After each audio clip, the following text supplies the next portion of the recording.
Buenas noches, soy Ana María Lomelí. ¿Qué es la libertad para ti? ¿Es un valor? ¿Un derecho? ¿Un sueño? Hablemos de la importancia del emprendedor en una sociedad libre. Hoy al filo, Antonella Marti, escritora, conferencista, politóloga. El Manual Liberal, Capitalismo, un antídoto contra la pobreza, La dictadura intelectual populista, son algunos de sus libros. Comenzamos.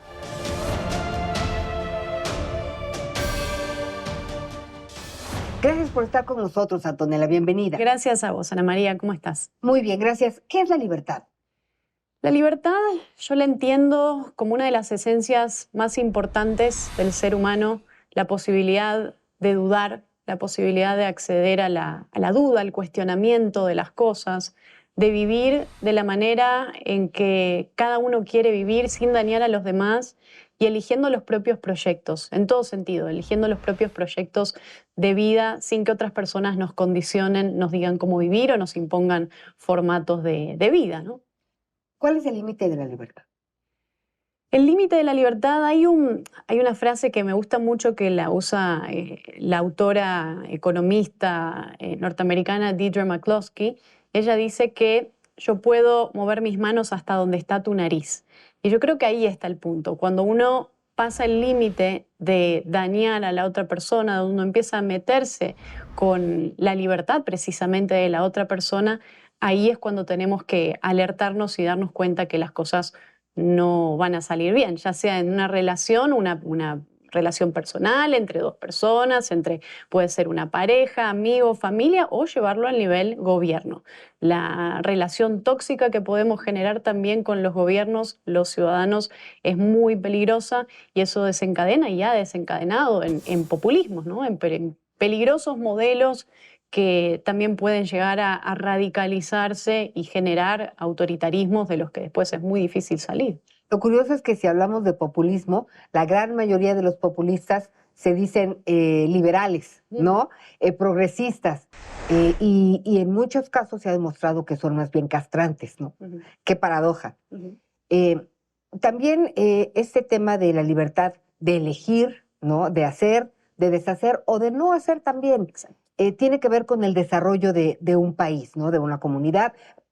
¿Cuál es esa relación? ¿Cómo se da esta relación, la libertad con el desarrollo económico, no con la evolución de un país? Donde hay mayores niveles de libertad, hay mayores niveles de crecimiento económico, de desarrollo, de progreso, incluso de libertades individuales, la importancia precisamente de este proyecto que cada uno pueda elegir. Y ahí entendemos la libertad, o podríamos hablar de liberalismo, la concepción del liberalismo como algo completo, no liberalismo de apartes o de a pedacitos, es decir, libertad económica sí, libertad política no, o un poquito, y libertad individual o libertad cultural cero. Que eso quizás es a lo que suele entender algunos modelos que tienen unas connotaciones un poco más conservadoras, que dicen sí, libertad económica sí, pero el resto no importa. Y el liberalismo sostiene que la libertad se defiende toda y todo el tiempo, que vos sos dueño de tu propia vida todo el tiempo.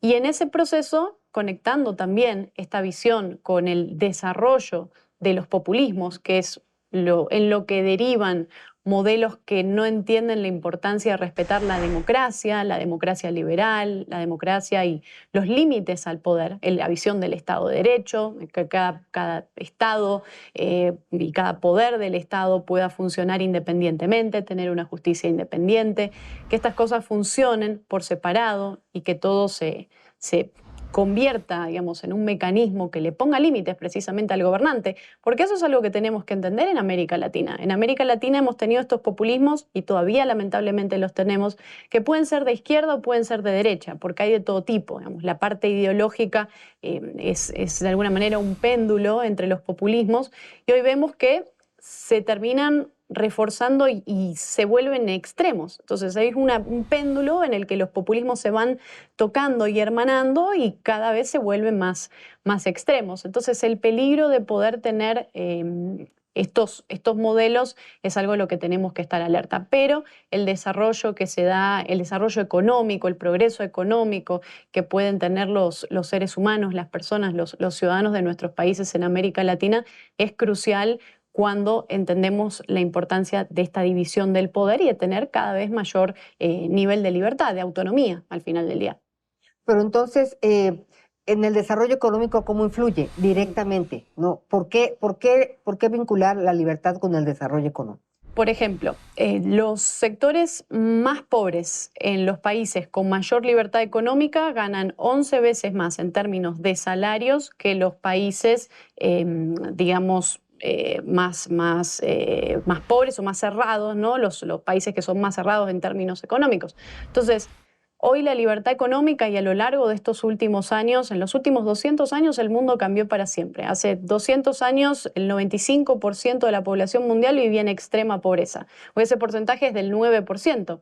Y cambió a partir de la revolución industrial, a partir de los principios, las bases de la ilustración, del auge del comercio, de poder respetar los derechos humanos, la democracia, el auge, la importancia de las democracias como este contexto. Entonces, que cada ser humano, que cada persona pueda ser dueño de su propio bolsillo. El caso de México, por ejemplo, y los microemprendedores, digamos, las pymes, las microempresas, todo este sistema que termina siendo también uno de los grandes motores de nuestros países, pasa en Argentina también, donde los que quieren emprender, los que quieren trabajar, son castigados con impuestos, castigados con burocracia.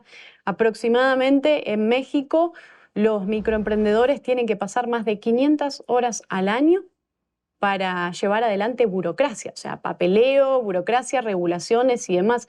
Y uno tiene que ponerse a pensar, digo, si todo ese tiempo, esas personas, esas mentes productivas, esos motores del progreso humano pudieran destinarlo a crear, a innovar, a hacer otro tipo de cosas, a poner la mente en su proyecto y no tener que estar perdiendo el tiempo en burocracias, regulaciones y procesos que vienen a imponer los gobiernos, ¿no? A lo largo de América Latina, porque esto es algo de lo que casi ningún Nadie país, se escapa, sí. casi ningún país Ajá. escapa. Entonces, ahí podemos despertar un auge de crecimiento económico, ¿no? El otro día platicando con algunos emprendedores, decían, pues son sobrevivientes, ¿no?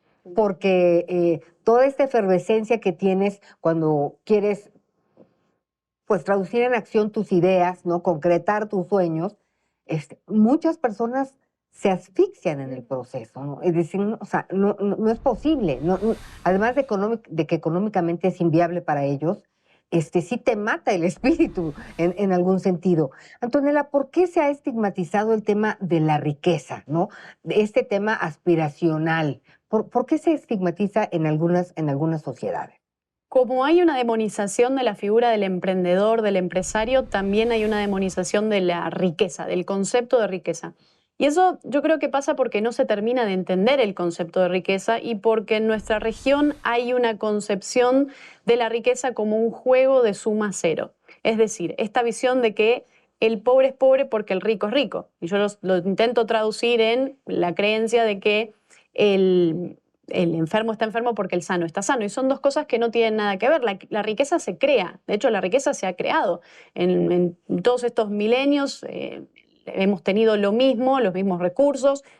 Y fue en los últimos 200 años que el mundo cambió para siempre. Y cambió cuando permitimos a los seres humanos crear, innovar, pensar, desarrollarse. Cuando terminamos con un proceso, uno de los momentos más oscuros de la historia de la humanidad, que fue la Edad Media, cuando empezamos a abrirnos al pensamiento crítico, cuando empezamos a abrazar la razón, todo eso fue un proceso que desencadenó en los grandes avances y las cosas que tenemos hoy, todo lo que podemos disfrutar, digamos, una televisión, poder tener aire acondicionado, poder tener medicamentos, antibióticos, todo lo que nosotros tenemos, lo que nos rodea y nos hace la vida mucho más fácil, fue creado por personas en lugares libres en donde su tiempo se respetó. Digo, uno de los ejemplos claros que lo acaba de mencionar es la ciencia, ¿no? Porque además la libertad también tiene que ver con la creatividad, con el talento, con la innovación, con una evolución.